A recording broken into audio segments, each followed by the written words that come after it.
Bueno, muy buenas tardes. El Centro de Investigaciones de Filosofía Jurídica y Filosofía Social tiene el alto agrado de presentar la disertación de la doctora Virginia Saldaña Ortega, quien es doctora por la Universidad de Alcalá y es secretaria del Instituto Euro-Latinoamericana de Estudios para la Integración, especialista en Derecho de la Integración Europea, quien se va a referir a el régimen jurídico de las universidades españolas. Por un lado, creo oportuno puntualizar que quienes hemos vivido gran parte del siglo XX, si tuviéramos que señalar la síntesis de la historia del siglo XX, posiblemente podríamos decir que se centra en episodios lamentables de dos guerras mundiales que fueron de alguna manera el suicidio de Europa, pero un suicidio fructífero al final, porque por el otro lado, la historia del siglo XX conoce un episodio de paz como nunca se había dado. O sea que la historia es multifacética, por un lado la guerra como nunca, por el otro lado una paz sorprendente.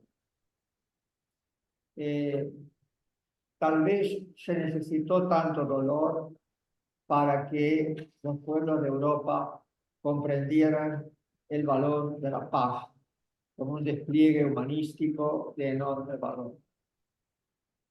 Por otro lado, quisiera señalar que la Universidad Española es para nosotros nuestra historia de la universidad. España, a diferencia de otras potencias coloniales, le dio a sus colonias americanas universidades muy pronto. España era un país con universidades. Una de las primeras universidades del mundo, sí, del mundo occidental, es la Universidad de Palencia, que posiblemente sea la primera de España. Y además hay que considerar, por ejemplo, la Universidad de Valladolid, una de las grandes universidades históricas españolas. Y en la historia de la Universidad Española y de la cultura española hay un personaje castellano de enorme importancia en la historia medieval, que era Alfonso X, el Sabio. La historia de la cultura castellana y la historia de nuestra cultura está profundamente relacionada con la figura de este gran rey, que en cierto sentido era un aspirante razonable al Sacro Imperio Romano Germánico. Por ejemplo, a España dio universidades muy pronto a América, como digo, no lo hizo así Portugal, tampoco lo hizo igualmente Inglaterra. España nos dio universidades en Santo Domingo, en Lima, y nos dio la Universidad de Córdoba. Si ustedes piensan que la ciudad de Córdoba, como la ciudad de Santa Fe, la capital de nuestra provincia, lo digo para las personas que no son rosarinas, lógicamente, se fundaron en 1573 y en 1613, 40 años después, en medio de un territorio hostil, por iniciativa de Fray Hernando de Estrepo y Sanabria, el obispo de Córdoba, que era franciscano, apoyado por los jesuitas, se fundó la Universidad de Córdoba, que todavía lleva en su emblema la corona real, se darán cuenta de la importancia que tiene la historia de la Universidad Española para la historia de la Universidad Argentina. Todavía Córdoba, ustedes lo saben, lo habrán advertido, tiene resultados electorales distintos de la mayor parte del país. Y esos resultados electorales distintos se deben en gran medida a la Universidad de Córdoba, o sea, a la presencia de los jesuitas, que fueron los que realmente llevaron adelante la universidad hasta su expulsión.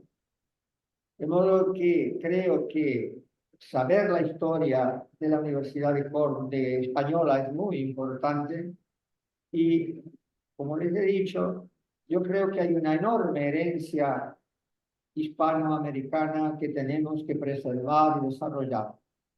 En realidad, el mundo globalizado y de la marginalidad, no podrá sobrevivir con virtudes humanísticas si no rescata los grandes bloques culturales. Y uno de los grandes bloques culturales es el iberoamericano, sobre todo el hispanoamericano en nuestro caso. De modo que me parece muy importante que comprendamos la Universidad Española y creo que sería un gran aporte la fundación de una universidad iberoamericana. Yo tengo la esperanza de que el IELEPI, no sé si ahora, pero alguna vez, se pueda convertir en la base de esta universidad, que permitiría, sobre todo a distancia, un vínculo mucho más estrecho entre quienes hablamos una lengua maravillosa, heredada del latín, heredada del griego y de los árabes, que es el español. Muchas gracias, doctora, y espero que su estadía le resulte placentera y fructífera. Muchas gracias, profesor Ciro Caldani. Buenas tardes a todos y a todas, a quienes nos acompañáis presencialmente en esta tarde de hoy, a quienes están al otro lado del Atlántico, como veo a mi maestro, siempre apoyando. Muchas gracias, profesor, por acompañarnos también. Desde luego es para mí un verdadero honor, ¿no?, poder compartir con todos vosotros estos minutos de charla en el seno de las actividades desarrolladas además por el Centro de Investigaciones de Filosofía Jurídica y Filosofía Social de la Facultad de Derecho de la Universidad de Rosario. Quiero agradecer muy especialmente al profesor doctor Miguel Ángel Ciro Caldani por la hospitalidad, por lo bien que me ha tratado durante todos estos días y por su apoyo y sus grandes conocimientos. Se va uno, cuando habla con el profesor Ciro Caldani, siempre se va uno más con más conocimientos, con un desarrollo más concreto de lo que es la historia, y es desde luego para mí un honor. Así que ha sido una estadía muy enriquecedora, ya se lo adelanto, profesor. Extiendo, por supuesto, mi gratitud al profesor Diego Mendi, que ha estado en todo momento acompañándome y con una atención muy amable por su parte, y al resto de compañeros, a la profesora Andic también en el día de hoy, a mi querida Liliana. Y bueno, debo confesarles que desde luego esto es un reto absoluto para mí, lo que vamos a comentar en la tarde de hoy. El profesor Ciro Caldani me puso un reto nada más llegar, que era que pudiéramos compartir aspectos concretos de lo que es la Universidad Española.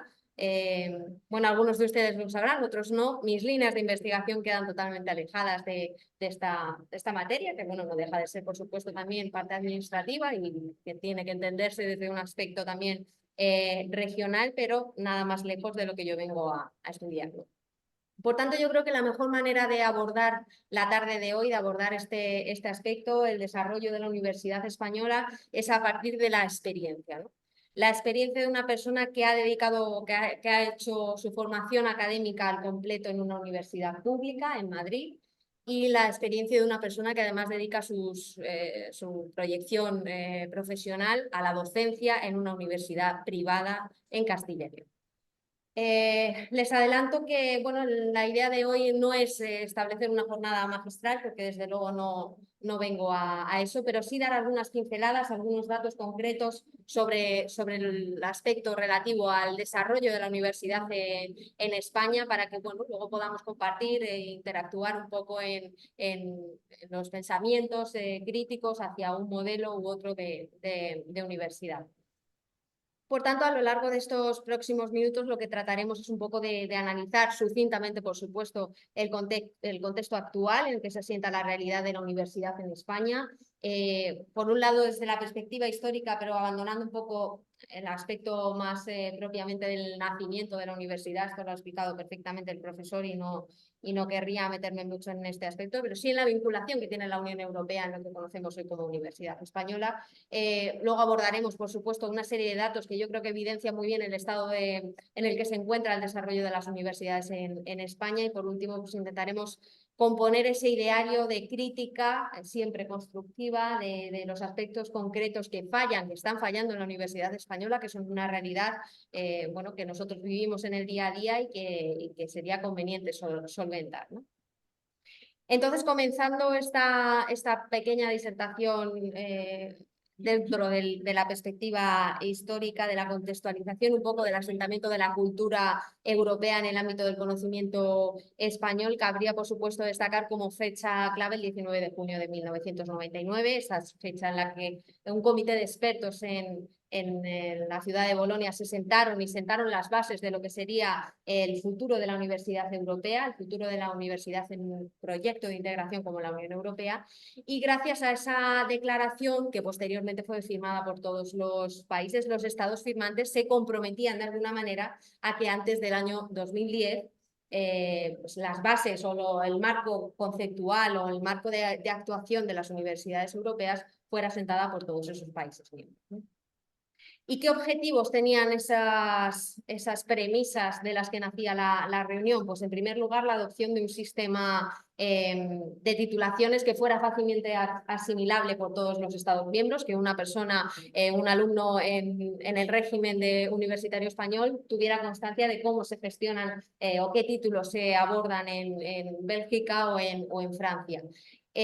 Por otro lado, el establecimiento de un sistema de titulación es basado en dos niveles fundamentalmente, podríamos incluso decir tres, pero bueno, el primer nivel o el nivel básico, que sería el del grado, lo que conocemos como la carrera, y un segundo nivel compuesto por las titulaciones de posgrado. Y ahí podríamos incluso disgregar entre las titulaciones de máster y las titulaciones de doctorado. Y además dentro de esto con una serie de peculiaridades que, digamos, lo que venían a hacer era un poco armonizar el desarrollo de la propia titulación y establecer unos criterios básicos como son el desarrollo de unas prácticas profesionales al final de la carrera en este caso y el final del máster, y el desarrollo de un trabajo final de grado, una tesina que conoceríamos como trabajo final de grado allí, al final también del desarrollo de la titulación, encargado un poco de afrontar, digamos, desde una perspectiva un poco más académica, el desarrollo de los conocimientos que se hayan establecido a lo largo de la carrera.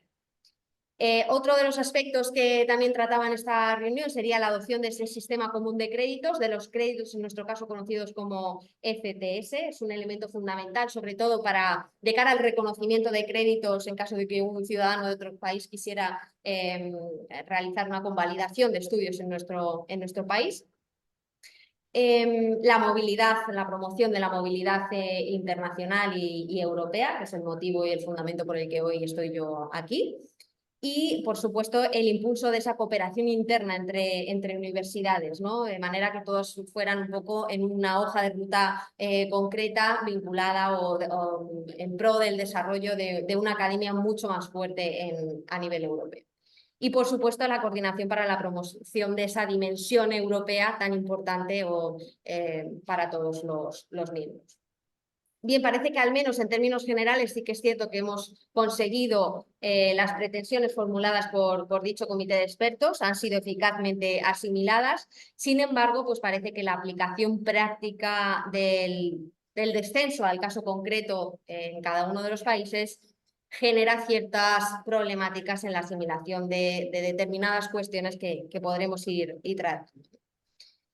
Quisiera ofrecerles algunos datos que yo creo que pueden permitirnos posicionarnos en la verdad de España en términos del sistema universitario, que nos pueden evidenciar la situación en que se encuentra nuestro desarrollo universitario.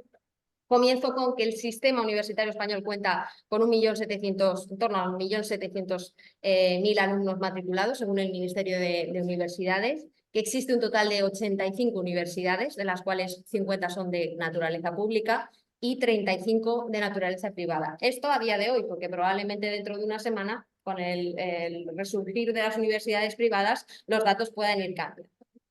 Y bueno, el sistema español, además de componerse por esas universidades españolas, está compuesto por un total de 322 institutos de investigación y 78 parques científicos tecnológicos, que también alimentan de alguna manera el desarrollo académico de los estudiantes. ¿Y cuánto cuesta estudiar en España? Que esto es un elemento pues, clave para determinar un alumno si desarrolla sus estudios o su progresión académica en un país o en otro. Esto dependerá un poco de varios aspectos, ¿no? En primer lugar, del tipo de titulación que elija cursar, el tipo de universidad que escoja, si es pública o si es privada, el tipo de carrera, como digo, y la zona geográfica en la que decida cursar sus estudios. Y este último, el aspecto geográfico, debe ser tenido en cuenta a partir de ese proceso de transferencia que fue experimentado a mediados de los 80, para aproximarnos un poco a los detalles económicos del coste de la universidad para el alumnado que decida cursar sus estudios en España. Cabría considerar, poco para ponernos en situación, el coste del grado universitario puede variar entre los 600 y los 1.200 euros anuales en el caso de la universidad pública. En el caso de la universidad privada variará en torno a los 5.000 o 12.000, bueno, 5.000 y 15.000 euros en función un poco del tipo de universidad, del prestigio que tenga la universidad. Y en el caso de las enseñanzas de posgrado, sin atender a distinciones por titulación, estamos hablando en torno a los 22 o 36 euros por crédito. ¿Y de qué manera se gestionan estos ingresos públicos? Que esto es otro de los elementos claves, ¿no? O que fundamentan el por qué funciona mal la universidad española. Bueno, en torno al 19% de los ingresos de las universidades públicas se deben a tasas, precios públicos y elementos vinculados a esas tasas o precios públicos. Y este indicador lo que nos permite poner de manifiesto o hacer una aproximación es del esfuerzo financiero que realizan los usuarios de nuestro sistema para poder acceder a una enseñanza, ¿no? Este análisis nos proporciona además una evidencia que desde luego no es menos inquietante, que es que existe una clara diferenciación por regiones. Es decir, está la España de primera y la España de segunda en términos económicos. En el año 2020, las universidades que recaudaban por alumno un mayor número de euros, en función de los precios públicos y de los ingresos, estaban, por supuesto, las universidades de Madrid y Barcelona, ¿no? Serían las que mayores ingresos o mayor recaudación tienen dentro de España. Se destacaba la Universidad Complutense de Madrid como la primera de ellas, la Universidad Politécnica de Madrid y la Universidad Carlos III de Madrid. Estas serían las tres universidades que más recaudan. En el lado contrario, en el lado opuesto de la balanza, las ciudades o comunidades autónomas con menor ingreso del alumnado, con menor proyección en cuanto al coste de alumnado, estarían la Universidad de Las Palmas de Gran Canaria, la Universidad de Cádiz, la Universidad de Cataluña y la Universidad de Sevilla. Y posteriormente, bueno, seguirían otras tantas, ¿no? Pero ya dentro de unos baremos en torno a los 1.200 euros por alumno, que sería la recaudación. En el caso de Madrid y Barcelona estaríamos hablando de en torno a los 3.000 euros de recaudación. Entonces la diferencia sí que evidencia esas dos Españas, ¿no? El estudiar en universidades de primera o estudiar en universidades de segunda. Por tanto, podemos evidenciar esas enormes diferencias ya como un elemento a analizar, establecer unos criterios que nos permitan de alguna manera regular este tipo de diferencias entre comunidades autónomas. Mi caso es un ejemplo de esta realidad. Yo durante mi cursado de especialización, de doctorado, cuando yo defendí mi tesis, lo hice en la Universidad de Alcalá de Henares, y mientras yo el gasto anual suponía en mi caso una cuota de en torno a los 500 euros, por la anualidad en mi doctorado. En el caso de mi prima, que también se doctoró en Sevilla, estaba en torno a los 100. Entonces la diferencia económica era sustancial. Y esto nos lleva a analizar otro de los grandes indicadores del estado de salud de una universidad, en este caso de la española, que es las tasas de abandono y de rendimiento. Yo cuando llegué a Argentina, lo primero que le pregunté al profesor Diego Mendi era sobre esas tasas de abandono y rendimiento de las universidades argentinas. Quizá el buque insignia de la Universidad Argentina es el no ser arancelarias los costes, por tanto, quizá no podamos establecer una comparativa real entre lo que pasa en España y lo que pasa en Argentina, pero sí que nos ofrece un análisis un poco más en profundidad de si estamos haciendo las cosas bien, ¿no? Revisando los últimos datos de abandono y de rendimiento de las universidades españolas, me encontré con los siguientes datos que además son actualizados porque hace poco tuve que realizar, como directora del grado en la Universidad Isabel I, tuve que realizar la reacreditación de nuestro grado y estos datos, bueno, pues reflejaban una realidad que dentro de lo malo no es rotundamente negativa, pero bueno, sí que podría ser mejorable. La tasa de rendimiento de las universidades españolas se encuentra en un 76,45% en el caso del grado y un 89,19% en el caso del máster.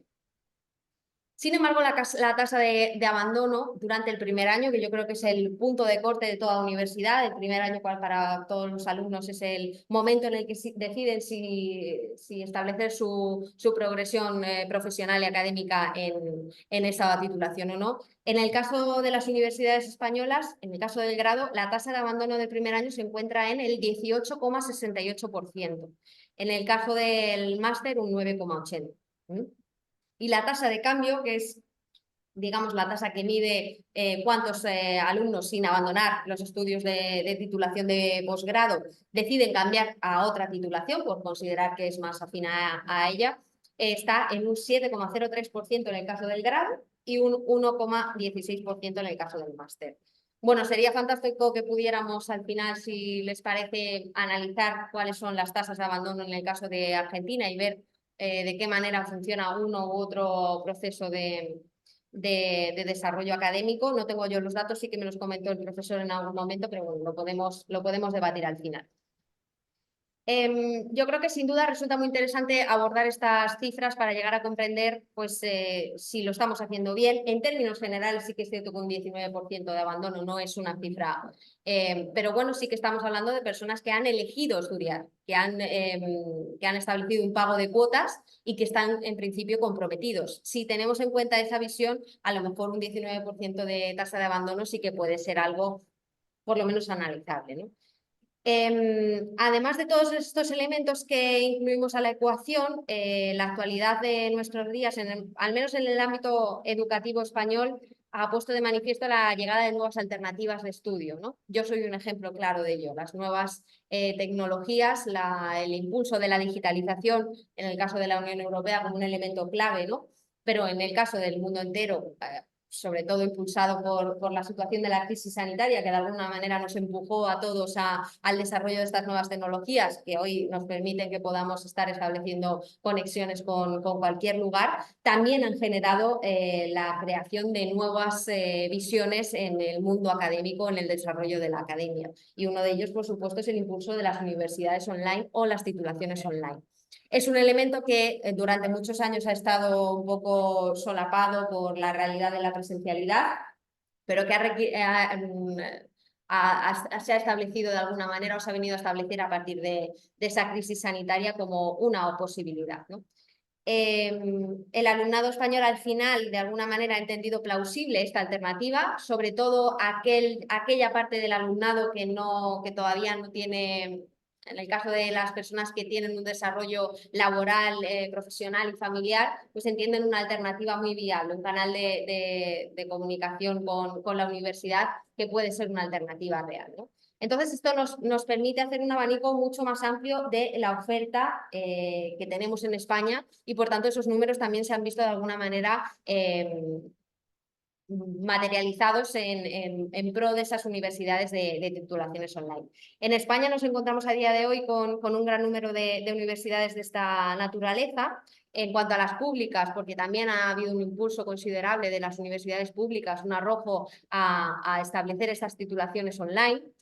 Establecemos como ejemplos fundamentales la Universidad de Barcelona, por supuesto, la Universidad de Salamanca o la Universidad de Sevilla. Son son universidades en las que varias titulaciones ya se realizan o bien de forma absolutamente online o de forma híbrida, ¿no? En el caso de las privadas, evidentemente la Universidad Isabel I, de la que yo procedo, es una de ellas, la Universidad de La Rioja sería otra, o la Universidad de Antonio Nebrija. Todas ellas han incorporado esa viabilidad de los estudios online. Problemas actuales de la Universidad Española. ¿Qué problemas afronta la Universidad Española? Seguramente en esto el profesor Carlos Molina del Pozo, que nos acompaña hoy, veterano ya en esta guerra de las universidades, nos puede contar muchas historias, muchas cuestiones. Son muchos los problemas, desde luego, de muy distinta naturaleza. El duro golpe de la crisis sanitaria que azotó, en nuestro caso, en nuestro país, en el 2008, aún presenta secuelas en la actualidad, y en la materia del sistema universitario es uno de ellos. Y estas consecuencias, de alguna manera, se han visto mucho más reflejadas en el aspecto propio de las autonomías, a las que se le deja de alguna manera ese arbitrio de la financiación de las universidades, ¿no? Bueno, les mencionaba al principio el establecimiento de esas dos Españas, la España de las comunidades ricas y la España de las comunidades pobres, ¿no? La España de las autonomías de primera y de segunda. Yo creo que eso es una realidad. En la década del 2008 al 2020, las 2 décadas, los fondos públicos de las universidades españolas perdieron más del 20% de su financiación. Eso es un elemento claro a tener en cuenta. Y bueno, nuestra educación universitaria sigue siendo considerada dentro de Europa como una de las más precarias, ¿no? Si atendemos al estudio realizado por el Instituto Valenciano de Investigaciones Económicas, España necesitaría aumentar en torno a un 15% la inversión anual y alcanzar al menos un 1% más del PIB para llegar a recuperarnos de esos niveles previos a la crisis sanitaria. El problema se agrava, desde luego, si ponemos el foco, como decimos, en las comunidades autónomas. El 67% de las financiaciones universitarias proviene de esos fondos autonómicos, y la ausencia de un modelo estatal lo que nos vuelve a arrojar es esa realidad en función un poco de la riqueza o pobreza de la autonomía. Los últimos dos aspectos que quiero tratar, con los que quisiera terminar mi intervención, uno de ellos especialmente doloroso, sobre todo para aquellos que empezamos en la universidad. Yo apenas llevo desde el año 2016 trabajando con el profesor Carlos en investigaciones. Todavía me queda un gran recorrido, pero es un elemento que todavía nos preocupa mucho a todos, y es el tema del acceso a la universidad pública, ¿no? En torno al 40% del cuadro docente de nuestras universidades cuenta con una figura de profesor asociado, que es un profesor contratado por un régimen de horas, que no llega a ganar más de 500 euros al mes, en el mejor de los casos, ¿no? Esto, unido desde luego a esa imposibilidad muchas veces de acceder al concurso público, hace que las universidades estén viendo cada vez perdiendo muchos más catedráticos. Decían el otro día que un 50% de la plantilla de las universidades españolas eran catedráticos, que en 10 años aproximadamente se jubilarían. Por tanto, las universidades están perdiendo el músculo docente. Y también se está limitando mucho el acceso de los jóvenes investigadores a la universidad pública, al menos con un cargo que nos permita desarrollarnos también en nuestra perspectiva personal. Y por último, previsiblemente, la endogamia, ¿no? La endogamia del sistema universitario. No sé si esto es una cuestión que también se establezca aquí o que se sufra aquí, pero es otro de los elementos que genera mayor problemática en cuanto al acceso de la plantilla universitaria. Y el segundo aspecto a destacar es el aumento de la selectividad económica. El tema de las becas es un elemento muy complicado. Cada vez hay menos becas, en torno al 25% del coste real de los estudios es asumido solamente por las becas. Esto es una cantidad ínfima, ¿no? Y estos aspectos ponen de manifiesto una vez más pues, la dificultad de acceso a la universidad, ¿no? Por un lado, tanto de aquellos que acuden a la universidad para recibir un conocimiento, como aquellos que acuden a la universidad para ofrecer ese conocimiento, ¿no? Profesores y alumnos ven deterioradas sus posibilidades de acceso, ven limitadas sus posibilidades de acceso. Así que, bueno, en conclusión, yo creo que el sistema universitario español adolece todavía de muchas problemáticas que deben ser tratadas. Yo, por supuesto, ahora en estos minutos invito a la reflexión y al debate a todos aquellos que quieran intervenir. Existen muchos problemas, muchos elementos que hay que analizar, pero yo creo que todos ellos pasan fundamentalmente por el problema de la financiación, ¿no? A partir de la resolución de los problemas de financiación y el establecimiento de un ente que sea capaz de dirigir o de establecer unos marcos de actuación para la financiación, podremos solventar muchos de los problemas que acucian en el caso de la Universidad Española.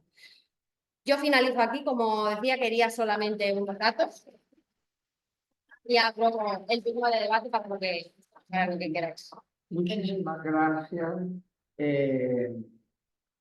Quise dejar para el final la mención de un catedrático muy calificado que está conectado desde España, porque es el profesor Pablo Molina del Pozo, que es el gran mentor intelectual de esta brillante universitaria que es la doctora Saldaña, para que pudieran apreciar la grandeza de la doctora sin títulos que indujeran a admirar al profesor. Ahora pueden admirar más al profesor por el resultado que tiene en su labor, pero han podido admirar la obra de la doctora Saldaña por sí misma. Y esto me parece importante. Además, tenemos la presencia de otros universitarios calificados, universitarios, la doctora Bertoni, la doctora Antique, el doctor Mendy, y estos jóvenes que seguramente son la gran esperanza. A mí me parece que ustedes saben, la universidad es anterior a los estados, de modo tal que la universidad es la trama europea en gran medida. Cuando no había estados, había universidades en la Edad Media. Y esto me parece que es muy importante para la conciencia de la universidad europea. ¿Comprenden lo que digo? O sea, digamos, Bolonia, Nápoles, París, Salamanca, Palencia, lo que fuera, son universidades en Europa que estudiaban temas de universidad y eran universidades de comunidades de distintos lugares, con grupos de estudiantes de distintos lugares de Europa. De modo que hablar de la universidad es hablar de una de las grandes bases de la cultura europea. Ahora yo tengo algunas preguntas que me gustaría reflexionar. Por ejemplo, ¿qué clases sociales realmente acceden a la universidad? Realmente la clase, lo que allí entenderíamos como la clase media social baja, tiene posibilidades de acceso a la universidad. Media baja, no la baja. No. Más o menos como aquí. Sí. Otra pregunta que... Depende también de la titulación, porque depende un poco de la titulación. Hay titulaciones que requieren de un mayor desembolso económico. Claro. Cuando es instrumental, la medicina, por ejemplo, sería uno de ellos. Esos ya sí que requieren un mayor desarrollo, un mayor aporte económico por parte de la persona. Sí. ¿Y el poder real en las universidades dónde está? Claro. Por ejemplo, en la universidad alemana del siglo XIX y el XX, el poder lo tenían los profesores. Aquí ni por casualidad. En España, ¿cómo es? O sea, ¿quiénes realmente conducen el proceso universitario? Yo creo que esta pregunta vamos a dejar que el profesor Carlos Moneda del Pozo, bueno, desde su experiencia de 60 años ya en la academia, seguro que nos puede decir. Otra pregunta, yo hago muchas preguntas, soy un preguntón. ¿Cuál es la imagen que tiene el pueblo español de la universidad? O sea, si dijeran, vamos a cerrar la universidad, esta o aquella, ¿Qué prestigio tiene la universidad en España? Bueno, es que realmente catalogar, es muy difícil establecer una valoración completa de la ciudadanía. Yo creo que sí que es una institución que se respeta por parte de la ciudadanía.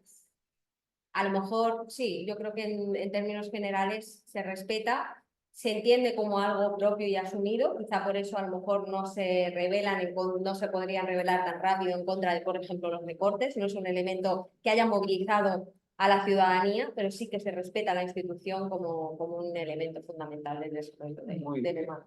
Muy interesante. Entonces nos quedaría por saber realmente quién conduce el proceso.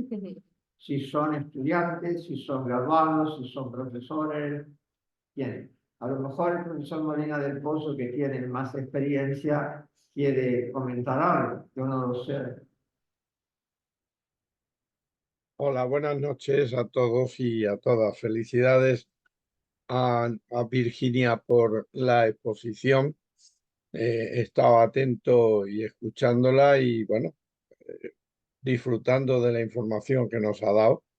Muy bien preparado y una vez más, pues me siento orgulloso de tener discípulos así. Todo hay que decirlo, ¿no? Y como bien dices, Miguel Ángel, pues lo está haciendo ella sola, ¿no? Yo no hago nada más que indicarle caminos, pero ella es la que está fraguando sus éxitos personales y yo encantado de verla triunfar, que es lo importante. Así que yo no sé si a esta hora yo ya puedo decir algo, porque son casi las 11 de la noche y me levanté a las 5 de la mañana y me he pasado todo el día a tope sin moverme del ordenador, de manera que estoy bastante cansado. ¿Quién manda en las universidades? Pues yo es que he pasado por un poco por varias universidades. Cuando yo estaba estudiando, mandaba Franco. Cuando terminé la carrera, pues al principio seguía mandando Franco, pero después ya dejó de mandar y empezaron a mandar los politiquillos. Y yo creo que siguen mandando los politiquillos. Los catedráticos mandaron antes de Franco. Luego hubo un contubernio también de algunos catedráticos con el régimen, pero actualmente los catedráticos no mandamos nada. Hemos crecido mucho, somos muchos. Antes, yo cuando estudiaba la carrera, había un catedrático de cada asignatura en cada universidad. Ahora, por ejemplo, pues en Alcalá, catedráticos de Derecho Administrativo como yo, somos 1, 2, 3, 4, 5, 5. 5 en el departamento en la Universidad de Alcalá. Eso hace que se pierda lo que tenía de plus la figura del catedrático, ¿no? Entonces, ¿quién manda ahora? Pues ahora yo creo que hay un totum revolutum, ¿no? Manda cada uno lo que puede, pero desde luego los catedráticos, nada. Los profesores mandan poco. Hombre, mandan en sus áreas.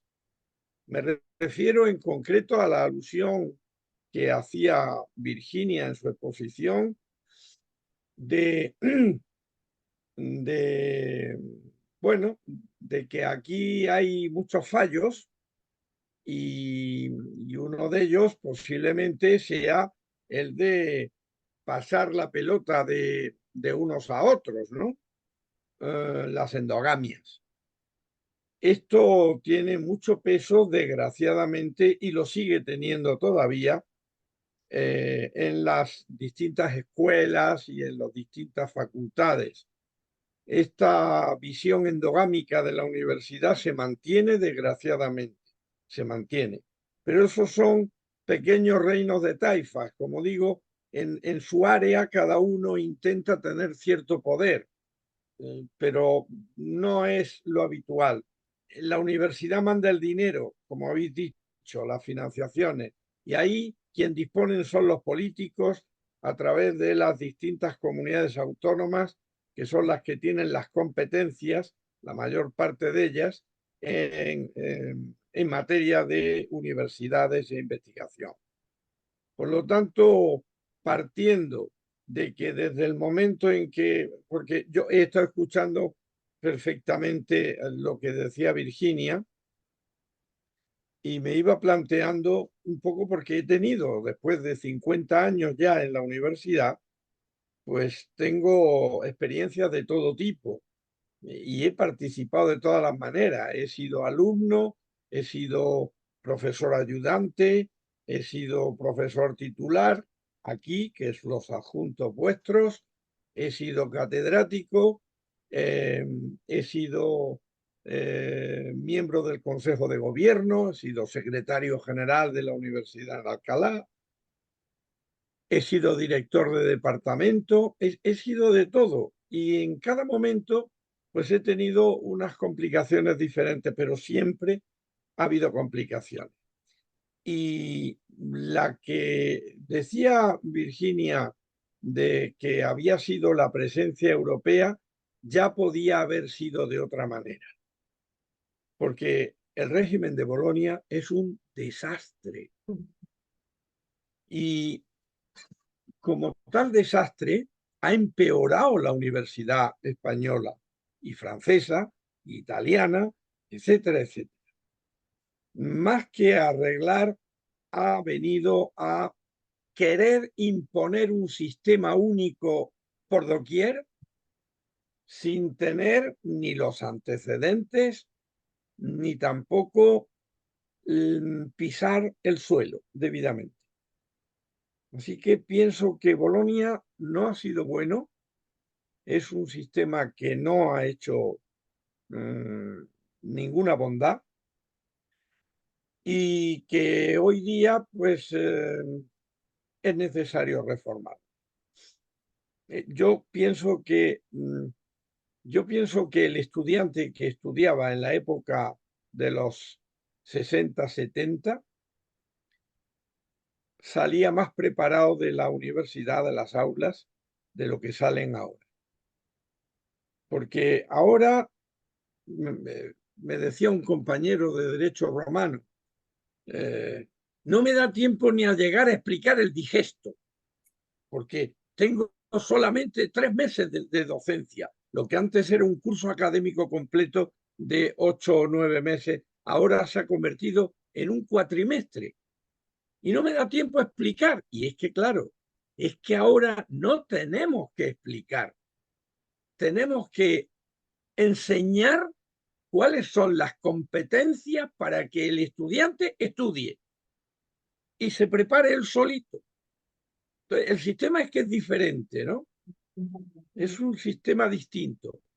Y en fin, bueno, podríamos seguir hablando, ¿verdad? Pero no quiero quitar el protagonismo en absoluto a mi discípula Virginia, que lo ha hecho tan fenomenal y que nos ha trazado un panorama realmente realista de lo que es la situación.